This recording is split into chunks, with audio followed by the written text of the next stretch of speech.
Hi, అందరూ ఎలా ఉన్నారు? ఈరోజు వీడియో ఏం చేద్దాం అనుకున్నానంటే, అసలు మీ పర్సన్ మీ గురించి ఏం ఆలోచిస్తున్నారు ఇప్పుడు ప్రజెంట్గా? తను సంతోషంగా ఉన్నారా, లేకపోతే బాధపడుతున్నారా అనేది ఈ వీడియోలో మనం చూద్దాం. ప్రజెంట్ ఆలోచనలు ఎలా ఉన్నాయి? ప్లీజ్ యూనివర్స్ గైడ్ మీ. మా చూసే వ్యూవర్స్ యొక్క పర్సన్ ప్రజెంట్ సిచ్యువేషన్లో తను ఉన్న దగ్గర హ్యాపీగా ఉన్నారా, లేకపోతే బాధపడుతున్నారా? ప్లీజ్ అక్యురేట్గా ఆన్సర్ ఇవ్వండి యూనివర్స్. Please gratitude. మీరు చూసేవాళ్ళు మేల్ అయితే ఫీమేల్ అనుకోండి, ఫీమేల్ అయితే మేల్ అనుకోండి. మీరు ఈ వీడియో చూసేటప్పుడు లైక్ చేయండి. ఆ లైక్ వల్ల మీ ఎనర్జీ కూడా ఇందులో వస్తుంది. అగైన్ ఇంకొకరికి పెయిన్ నుంచి రిలీఫ్ చేసిన వాళ్ళు అవుతారు మీరు. ఎందుకంటే ఆ వీడియో ఇంకొకరికి కూడా చేరుతుంది మీరు లైక్ చేయడం వల్ల. మీ పర్సన్ ఏమో 3 నుంచి 5 టైమ్స్ అనుకోండి.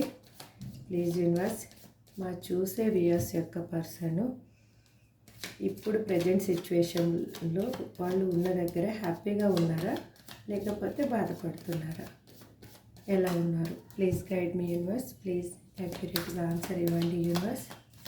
Please guide me universe. Please guide me universe. Please guide me universe. Please guide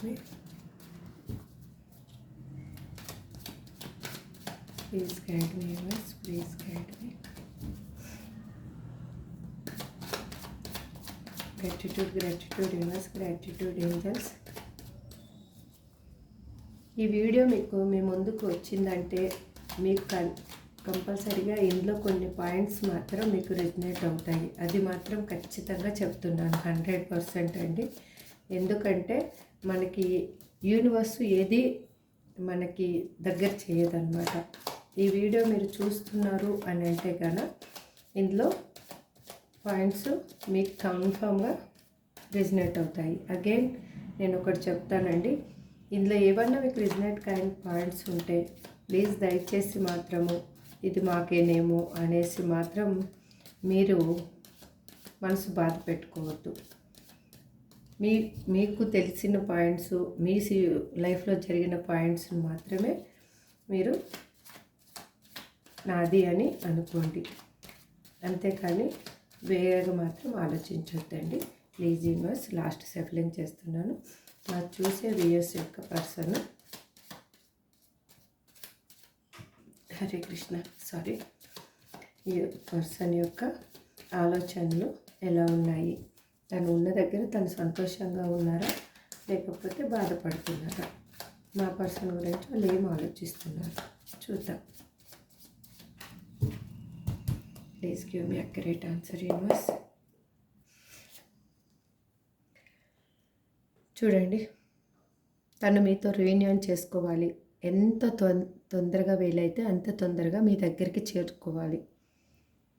అది ఎలా అంటే ఆగమేఘాల మీద మీకు కాల్ చేయాలి, మెసేజ్ చేయాలి, మీ వాయిస్ వినాలి. తను మీ వాయిస్ వినకపోతే తనకి ఎలా ఉంటుందంటే, ఒక పక్షిని పంజరంలో బంధిస్తే ఎలా ఉంటారో అలా ఉంటారనమాట. అలా ఇప్పుడు ఎలా అయినా మీతో కాలర్ మెసేజ్ చేసి మీతో మాట్లాడాలి, మీతో రీయూనియన్ అనేది చేసుకోవాలి. కాకపోతే తను ఉన్న సిచ్యువేషన్లో ఎలా ఉందంటే, తన ఫ్యామిలీనా మీరా, తన కెరియరా మీరా, లేకపోతే తను పేరెంట్సా మీరా, తను ఉన్న సిచ్యువేషన్ ఏదైనా ఉండొచ్చు. ఆ సిచ్యువేషన్లో తను మీరా, అవతల థర్డ్ పర్సనా, అంటే పర్సన్ అంటే జాబ్ అయి ఉండొచ్చు, కెరియర్ అయి ఉండొచ్చు, ఒక ఫ్రెండ్ అయి ఉండొచ్చు, లేకపోతే ఫ్యామిలీ అయి ఉండొచ్చు, థర్డ్ పార్టీ అయి ఉండొచ్చు, రొమాంటిక్ థర్డ్ పార్టీ అయి ఉండొచ్చు, పేరెంట్స్ అయి ఉండొచ్చు, ఎవరైనా ఉండొచ్చు అండి. తను రెండు తేల్చుకోలేకపోతున్నారు. రెండు ఇంపార్టెంట్ తన లైఫ్లో. ఇప్పుడు తనకి మీరు కావాలి, అవతల ఎవరున్నారో జాబ్ కానీ అనదర్ పర్సన్స్ కానీ కావాలి. ఎవరనేది తను డిసైడ్ చేసుకోలేని స్థితిలో మాత్రం ఉన్నారు. కార్డ్ కనిపిస్తున్నాయి కదండి, కార్డ్స్. కాకపోతే తనకి ఇప్పుడు ఏమయ్యిందంటే, తను మీ నుంచి సెపరేషన్ అయిన తర్వాత తనకు మంచేంటి, చెడేంటి అనేది మాత్రం బాగా అర్థమైందండి.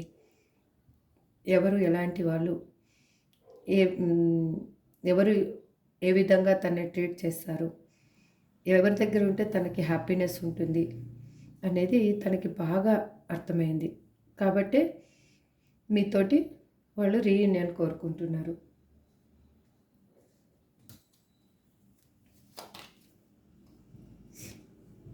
Queen of swords. కాకపోతే వాళ్ళు మిమ్మల్ని స్పై చేస్తున్నారు. అగైన్ వాళ్ళ లైఫ్‌లో కూడా ఒక స్ట్రాంగ్ పర్సన్ అయితే ఉన్నారండి. వాళ్ళు వైఫ్ కావచ్చు, లేకపోతే మదర్ కావచ్చు, ఎవరైనా కావచ్చు. ఒక లేడీ పర్సన్ మాత్రం స్ట్రాంగ్‌గా ఉన్నారు. వాళ్ళు అనేది వాళ్ళని స్పై చేసి ప్రతీదీ మూవ్ కానీయకుండా చేస్తున్నారు. అంటే మీతో మాట్లాడుతున్నారేమో, మీతో కలుస్తున్నారేమో, ప్రతీదీ ప్రతి క్షణం వాళ్ళ మీద ఒక కన్నేసి ఉన్నారు వీళ్ళు. అందుకోసం మీ పర్సన్ ఏమో అంటే తన వల్ల మీకేమన్నా ప్రాబ్లమ్ అవుతుందేమో, అలాంటి ప్రాబ్లమ్ క్రియేట్ చేయకూడదు. ఈ తనే ఆ ప్రాబ్లమ్‌ని క్లియర్ చేసి తను మీ దగ్గరికి రావాలి కానీ తను లైఫ్‌లో ఉన్న వాళ్ళ వల్ల మీకు ప్రాబ్లమ్ కాకూడదు. అది ఎలా అయినా డీల్ చేయాలి తన్ని. అక్కడున్న సర్కమ్‌స్టెన్స్ అన్నీ, సిట్యుయేషన్స్ అన్నీ అని వాళ్ళు అనుకుంటున్నారు. అక్కడున్న థింగ్స్ బెటర్ చేస్తే కానీ మీ లైఫ్‌లోకి నేను వస్తే ఇంకప్పుడు హ్యాపీగా ఉండొచ్చు. అక్కడ థింగ్స్‌ని బెటర్ చేయకుండా నేను మీ లైఫ్‌లోకి వస్తే కూడా నేను హ్యాపీగా మిమ్మల్ని ఉంచలేను, నేను ఉండలేను అనే ఆలోచనలో తనున్నారు. కాకపోతే ఒక స్ట్రాంగ్ పర్సన్ అయితే వాళ్ళని హోల్డ్ చేస్తూ ఉన్నారు స్ట్రాంగ్‌గా. ఒక లేడీ పర్సన్ అయితే ఫుల్ ఎనర్జీ.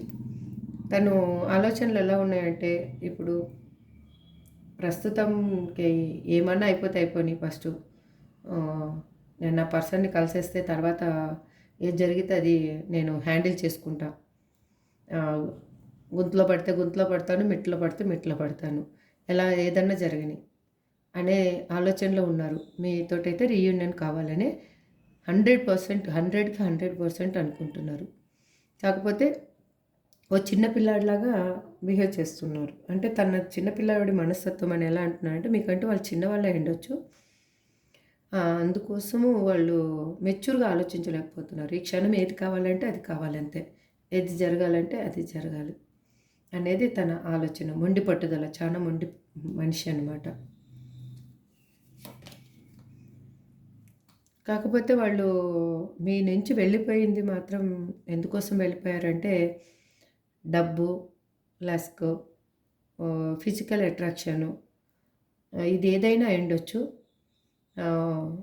వాళ్ళు మీ దగ్గర ఉంటే అవన్నీ దక్కవు అన్న అవే అక్కడ ఆఫర్ బాగుంది అనేసి తన స్వార్థం చూసుకొనే వెళ్ళిపోయారు.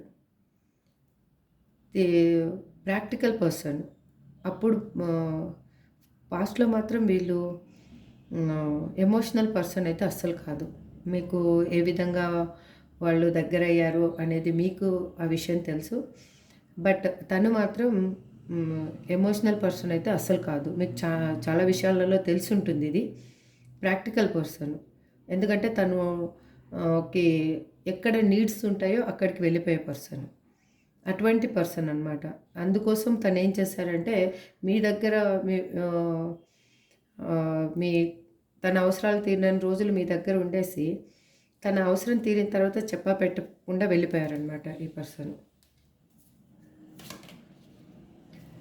అలాంటి పర్సన్ లైఫ్‌లో థర్డ్ పర్సన్ స్ట్రాంగ్‌గా ఉండడం వల్లే తను ఎటు అనేది ఒక బందీలాగా అయిపోయారనమాట. తన లైఫ్‌లో మాత్రం థర్డ్ పర్సన్ చాలా స్ట్రాంగ్‌గా ఉంది ఆర్ ఉన్నారు. మీరు చూసేవాళ్ళు మేల్ అయితే ఫీమేల్ అనుకోండి, ఫీమేల్ అయితే మేల్ అనుకోండి. అంతేకాని వేరేగా మాత్రం థింక్ చేయొద్దు. మీరు సింగిల్‌గానే చెప్తున్నారు. మేము చూసేవాళ్ళము వైఫ్ అండ్ హస్బెండ్ అయితే అంటే వైఫ్ అండ్ హస్బెండ్ చూస్తూ ఉంటే ఒకవేళ వాళ్ళు కన్నా మాట్లాడుకోలేని స్థితిలో కన్నా ఉంటే ఒక్క దగ్గర ఉండి కూడా మాట్లాడుకోలేని స్థితిలో ఉంటే వాళ్ళు అంటే వాళ్ళ జాబ్‌కి అడిక్ట్ అయ్యి ఉండొచ్చు. లేకపోతే వాళ్ళు ఎమోషనల్‌గా మీకేం చెప్పలేని స్థితిలో ఉండిండొచ్చు. అంతేకాని మీరు థర్డ్ పార్టీ ఉంది అని మాత్రం ఆహ్, అనుకోవద్దు. ఇక్కడ ఇక్కడ చెప్పారు కదా మేడం మళ్ళీ ఒక లేడీ స్ట్రాంగ్‌గా ఉంది అని అనొచ్చు. వాళ్ళు జాబ్ చేసే దగ్గర వాళ్ళ బాస్ అయినా అయ్యుండొచ్చు కదా! వాళ్ళ హెచ్ఆర్ అయినా అయ్యుండొచ్చు. హైయర్ అథారిటీ ఎవరైనా పీపుల్ అయ్యుండొచ్చు. దాన్ని హోల్డ్ చేస్తూ ఉండొచ్చు. అంటే మీ దగ్గరికి రాకుండా అని కాదు. వాళ్ళ ఆ ప్రాబ్లమ్స్ వల్ల మీతో ఫ్రీగా ఉండలేకపోతున్నారు అనేది ఇక్కడ మనం అనుకోవచ్చు. వాళ్ళిప్పుడు చాలా మనీ లాస్‌లో ఉన్నారు. ఆహ్, ఎలా అంటే మనీ సంపాదించాలి. మనీ సంపాదిస్తేనే మనిషికి వాల్యూ. లేకపోతే మనిషికి వాల్యూ లేదు. ఇంతకుముందు మీ దగ్గర నుంచి కూడా చాలా మనీ అనేది హెల్ప్ తీసుకొని ఉంటారు. అటువంటి పర్సన్ ఇప్పుడు తన సిట్యుయేషన్‌లో ఎలా ఉంది అంటే తనున్న దగ్గర ఎమోషనల్ లేదు. ఓన్లీ అంత ప్రాక్టికల్ పర్సన్సే తన చుట్టూ ఉన్నారు. ఎమోషనల్ నీడ్ తనకు దొరకటం లేదు. ఫైనాన్షియల్‌గా తనకి సపోర్ట్ ఎవరు లేరు. తను సంపాదించి ఫ్యామిలీకి పెట్టాలి కానీ, ఫ్యామిలీ వాళ్ళు మాత్రం సపోర్ట్ అనేది తనకేం లేదు. ఇది అందుకు కూడా తను మీ దగ్గర ఉన్నప్పుడు మీరన్నీ ఫుల్‌ఫిల్‌గా ఇచ్చారు. తనకి ఏదన్నా ప్రాబ్లమ్ వచ్చింది అంటే అమౌంటు ఇవ్వడం కానీ, లేదు అంటే ఎమోషనల్‌గా తనని ఆహ్, హోమ్ హెల్ప్ అంటే ప్రేమ చూపించడం కానీ, అలాంటి పర్సన్స్ తన లైఫ్‌లో లేనందుకు ఇప్పుడు తను చానా బాధపడుతూ మిమ్మల్ని గుర్తు తెచ్చుకుంటున్నారు. తన లైఫ్‌లో తను భారంగా మూవ్ అవుతున్నారు. అసలు రోజులు ఎలా గడుస్తున్నాయో, ఏంటి ఈరోజు గడిస్తే ఎలా అనేది తనకి ప్రతి క్షణం ఒక భారంగా అనిపిస్తూ ఉంది. ఎందుకంటే తను ఉన్న సిట్యుయేషను ఆహ్, కత్తి మీద సాములాగుంది. తను హ్యాపీగా లైఫ్‌ని డీల్ చేయటం లేదు. చాలా బాధపడుతున్నారు. ఎందుకంటే తను మిమ్మల్ని కాదనుకొని వెళ్ళిపోయిన తర్వాత తనకు అక్కడ హ్యాపీ దొరుకుతుంది. గా సపోర్ట్ దొరుకుతుంది. ఇంకా ఫైనాన్షియల్‌గా సపోర్ట్ దొరుకుతుందని ఇంకేదో ఆశించి తను మిమ్మల్ని దూరం చేసుకొని వెళ్ళిపోయారు. తనకై తను చేసుకున్న కర్మ ఇది. అది మీరు చేసింది కాదు. తనకై తను కావాలనే చేసుకున్నారు. ఎందుకంటే మీరుంటే తనకి మీరు ఎక్కువ ప్రేమని అన్ని విధాలుగా మీరు ఎక్కువ చూపించేలోకే తనకి ఎలా అయిపోయిందంటే నాకిదంతా అవసరం లేదు అన్న సిట్యుయేషన్‌లో తను ప్రాక్టికల్ పర్సన్ కాబట్టి పాస్ట్‌లో అందుకు తనకేమైందంటే తనకిదంతా అవసరం లేదు. నాకు అవసరం లేదు అనేసి వెళ్ళిపోయి ఇప్పుడు ఎమోషనల్ కోసం వెతుక్కుంటున్నారు తను. ఎమోషనల్‌గా తనని ఆహ్, బాగా చూసుకునేవాళ్ళు, ప్రేమించేవాళ్ళు కావాలి అనేసి. మీరు పాస్ట్‌లో ఏం చేశారంటే, తనకి ప్రేమని, ఆప్యాయతని, మనీ పర్పస్ అన్నీ ఫుల్‌ఫిల్‌మెంట్‌గా ఇచ్చారు. ఒక అమ్మలాగా. అమ్మ ఒక వాళ్ళ పిల్లలకి ఎలా చేస్తుందో ప్రతి ఒక్కటి అలా మీరు చేశారు. అయితే మీ దగ్గర నుంచి తీసుకొని తనేం చేశాడంటే, అవతల ప్రేమని, ఆప్యాయతని అన్నిటిని చూపిచ్చారు. ఇప్పుడు తను ఈ సిట్యుయేషన్‌కొచ్చారు. మనీ లాసు, భారంగా రోజులు గడుస్తున్నాయి. ఒకటి చేతిలో బందీలాగా అనిపిస్తుంది. ఎటు తేల్చుకోలేని స్థితిలో ఉన్నారు. హ్మ్. అడిక్ట్ అయిపోయారు. అంటే ఇప్పుడు తను ఎలా ఉన్నారంటే ఒక కొంతమందయితే ఇక్కడ నాకు కార్డ్స్ ద్వారా ఏం తెలుస్తుందంటే ఆల్కహాల్‌కి కూడా బానిసైపోయారు. అంటే తను ఆ పెయిన్ ఎవరికీ చెప్పలేక అలా తయారైపోయారు. బాటమ్ ఆఫ్ ది డెక్ చూడండి. The hermit. తను ఆత్మపరిశీలన చేసుకుంటున్నారు. హెల్త్ పాడైపోయింది. తను ఏమీ తేల్చుకోలేని స్థితిలో ఉన్నారు. ఫైనాన్షియల్‌గా లాసు, ఎమోషనల్‌గా లాసు, హెల్త్ పర్పస్ లాసు. తనకి ఇప్పుడు తెలుస్తుందనమాట. ఆత్మవిమర్శ అంటాం కదా! అది చేసుకుంటున్నారు. ఏంటి గుడ్ ఏంటి అసలు? నా పర్సన్ లేకపోతే నేను ఎలా ఉన్నాను? నా పరిస్థితి ఏంటి అసలు? అనేది తనకు తెలుస్తుంది. ఓవరాల్గా ఈ రీడింగ్ని బట్టి చూస్తుంటే ఏంటంటే అండి, మిమ్మల్ని వదిలేసి మీ పర్సన్ అయితే హ్యాపీగా లేరు. ఇది మాత్రం 100%. కాకపోతే మీరే కావాలి అని తను మాత్రం గట్టిగా అనుకుంటున్నారు. ఇక్కడ ఒకటి రీయూనియన్ కార్డు, ఇక్కడ ఒకటి రీయూనియన్ కార్డు వచ్చింది. ఇది కూడా కప్స్ కూడా 2 ఆఫ్ కప్స్ కూడా ఈక్వల్ గివ్ అండ్ టేక్ ఇవ్వాలని కూడా తను ఆలోచిస్తున్నారు. పాస్ట్లో అలా ఉన్న పర్సన్ ఇప్పుడు ప్రజెంట్కి వచ్చేలోకే మీకు ఈక్వల్ గివ్ అండ్ టేక్ ఇవ్వాలి, నేను నా పర్సన్కి ఏమి తను నాకేమి ఇచ్చారో అది మళ్ళీ తన లైఫ్లో నేను ఫుల్ఫిల్మెంట్ చేయాలి అని ఆలోచిస్తున్నారు. ఈ రీడింగ్ మీకు నచ్చిందని అనుకుంటున్నాను. నచ్చితే లైక్ చేయండి, షేర్ చేయండి, సబ్స్క్రైబ్ చేసుకోండి. Thank you so much.